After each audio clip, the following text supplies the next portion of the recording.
विश्रांतवाडी ते बॉम्बे सॅपर्सचा मार्ग. कालच या ठिकाणी 44 डिग्री तापमान नोंदवण्यात आलेलं होतं. आजचं आहे किती? आज जवळपास 45 प्रमाणे तापमान या ठिकाणी दिसताना. झाडं असून सुद्धा आपल्याला जी रखरख जाणवत आहे ती कदाचित आपण पडलेला रस्ता, आपण आग्रही धरलेल्या बिल्डिंगांमध्ये राहणाऱ्या फ्लॅटमुळे असावी कदाचित. बाकी या ठिकाणी 4 झाडं जुन्या काळची रस्त्या काठी दिसतात आपल्याला. कशी बशी ती तग धरून आहेत उन्हाच्या कडाक्यामध्ये. अशा क्रूर मानवतेला काळीमा फासवणारी जी ही कृत्य करत आहेत पुणेकर म्हणा, सो कॉल्ड पुणेकर, जे बाहेरून पुण्यात येऊन स्थायिक झालेले आणि जे पक्के पुणेकर, असे झाडं नावाच्या नावाने बोंब आणि उन्हाळ्याच्या त्रासाबद्दल तक्रार. तर असा हा उन्हाळा आपण या ठिकाणी पाहतोय. ही रखरख वाढत आहे. डॉक्टर गणेश संभाजी लांडे यांनी शेअर केलेल्या पोस्टनुसार येत्या 3 वर्षात उन्हाचा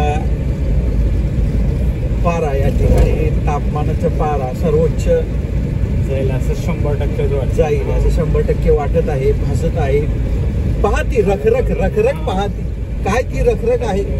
आपल्याला AC कारमध्ये बसून जाणवणार नाही, पण प्रत्यक्षात आम्ही अनुभवले आहे. 4 पावलं चाललं तरी तुम्हाला आंघोळ केल्या इतका घाम येतोय, बादलीवर पाणी जातंय. आताच एक बकेट ओतून दिलेली आमच्या पायल सरांनी.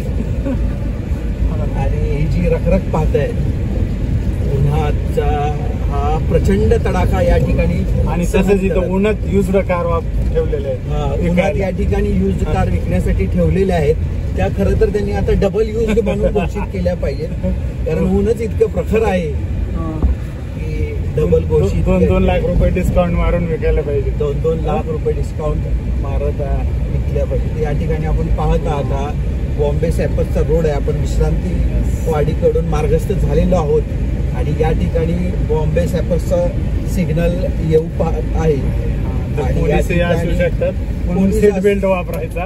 पोलीस असू शकतात म्हणूनच नाही, आपल्या सुरक्षिततेसाठी सुद्धा तमाम नागरिकांना मी आवाहन करतो की या व्हिडिओच्या माध्यमातून की गाडीत बसल्या बसल्या सीट बेल्ट लावला पाहिजे तर, आणि मगच गाडीचं स्टार्टर मारलं पाहिजे. तुम्ही सिग्नलला थांबा, काळजी घ्या.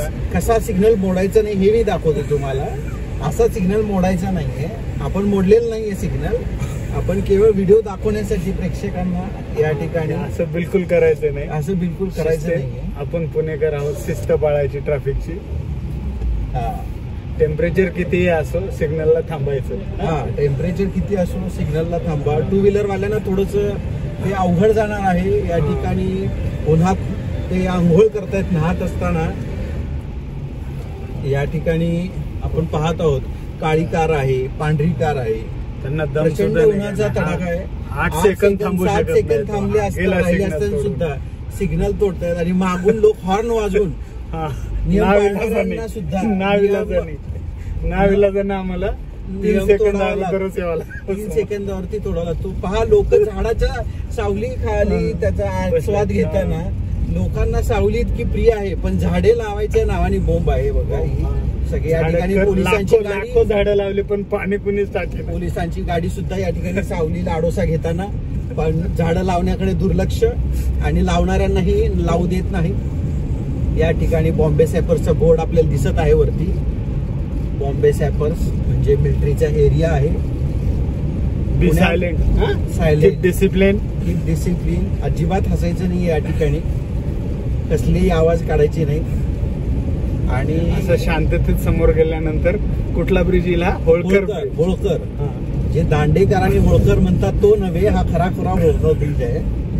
ह्या ब्रिज वरती चढून आपल्याला पलीकडे खडकीच्या दिशेने मार्गस्थ व्हायचंय. आणि पुण्यामध्ये मी सांगतो तुम्हाला, बऱ्याच वर्षांचा अनुभव नसला तरी कमी वर्षामध्ये जास्त अनुभव आहे मला.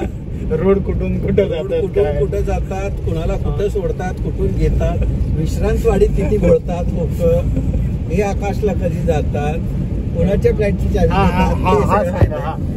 होळकर ब्रिजच्या शेजारीच नवीन बांधलेला हा जो पूल आहे अतिशय रमणीय. या समृद्धी महामार्गाला जोडणारा हा मार्ग.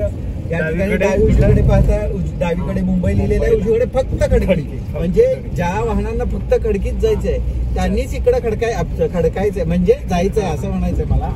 तर पुण्यामध्ये माझं सांगायचं एवढंच आहे की फक्त ह्या मिलिटरी एरियामुळे झाडं जिवंत आहेत. सलाम आहे आपल्या जवानांना. सलाम आहे आपल्या जवानांना. या ठिकाणी केवळ मिलिटरीचा हा एरिया असल्यामुळे आपणास ही जुनी पाणी झाडं जगलेली दिसत आहेत. जगवण्यासाठी आता यांना काही कष्ट घ्यावे लागत नाहीत पुणेकरांना, पण ती स्वतः जगत आहेत झाडं. यांचा वाली निसर्गच आहे. काय भेटते ते बघा. अतिशय छान नजारा आहे इथं.